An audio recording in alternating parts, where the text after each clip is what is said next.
सुकिला मुकिलाले तलको कुरा नसुनेर समस्या सबैजना मिलेर आउनुभयो भने म यो काम गरिदिन्छु भन्ने कुरा गर्नुभयो। नमस्कार हजुर। नमस्कार। तपाईँ दैनिक उपत्यकामा रहेर चाहिँ ट्याक्सी चलाउँदै गुजारा गर्ने मान्छे, आज हेटौडा मन्त्रालयतिर, त्यो पनि यातायात मन्त्रालयतिर देखियो, खास के हो सर? अब मन्त्रालयमा दैनिक काठमाडौँमा ट्याक्सी चलाइरहने मान्छे आज चाहिँ हेटौडामा आएँ म, त्यो पनि यातायात मन्त्रालयमै आएँ। विशेष गरी काम थियो, त्यही भएर आएको। के काम हो सर? काम चाहिँ हाम्रो चाहिँ 2081 सालमा राष्ट्रिय मापदण्ड भनेर ट्याक्सीलाई एउटा त्यो भनेको रहेछ। त्यो भनेको चाहिँ आज लगभग 4 वर्ष हुन लाग्यो। 4 वर्ष हुन लाग्दाखेरि चाहिँ हाम्रो चाहिँ के कारणले चाहिँ यो ट्याक्सी चाहिँ हामीले सट्टा भर्न पाइनौँ भनेर चाहिँ यहाँ मन्त्रालयमा बुझ्न आएको हो सर। के भने तपाईँहरूलाई मन्त्रीले कस्तो आश्वासन दिनुभयो? मन्त्री भेट्नु भयो कि भएन? मन्त्रीसँग भेट भयो। मन्त्रीसँग भेट हुँदाखेरि उहाँले भन्नुभयो यसो यसो छ, 81मा यो कार्यविधि पास भएको कुरा हो, यसलाई किन व्यवहारमा लागू गरिएन भन्ने कुरामा चाहिँ यो समग्र रूपमा हुँदो रहेछ। यो जसरी म आफ्नो तर्फबाट व्यक्तिगत कुरा लिएर आएँ मेरो आफ्नो व्यवसायको हिसाबले, त्यसै गरी चाहिँ यहाँ चाहिँ सङ्गठन दुनियाँ जोडेका हुँदो रहेछन्। मन्त्रीदेखि लिएर प्रधानमन्त्री सबैको कुरा हुँदो रहेछ होइन। अब त्यो सबैलाई समेटिएर लाँदाखेरि चाहिँ त्यसै गरी अड्केको छ भन्ने जस्तो कुरा गर्नुभयो। अड्काएको चाहिँ कसले रहेछ सर?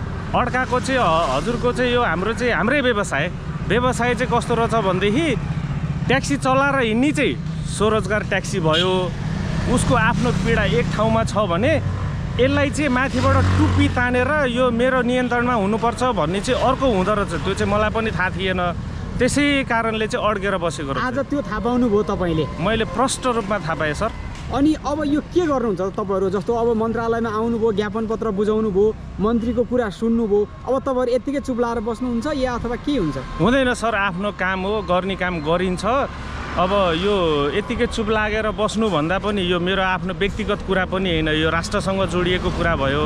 राष्ट्रसँग जोडिएको कुरा हुँदाखेरि यो मैले मात्र बोलेर पनि भएन, समग्रले बोल्नु पर्यो। समग्रले बोल्दाखेरि समग्रकै कुरा सुनेर पनि सरकारले यो राष्ट्रिय मापदण्ड लागू गरेको होला।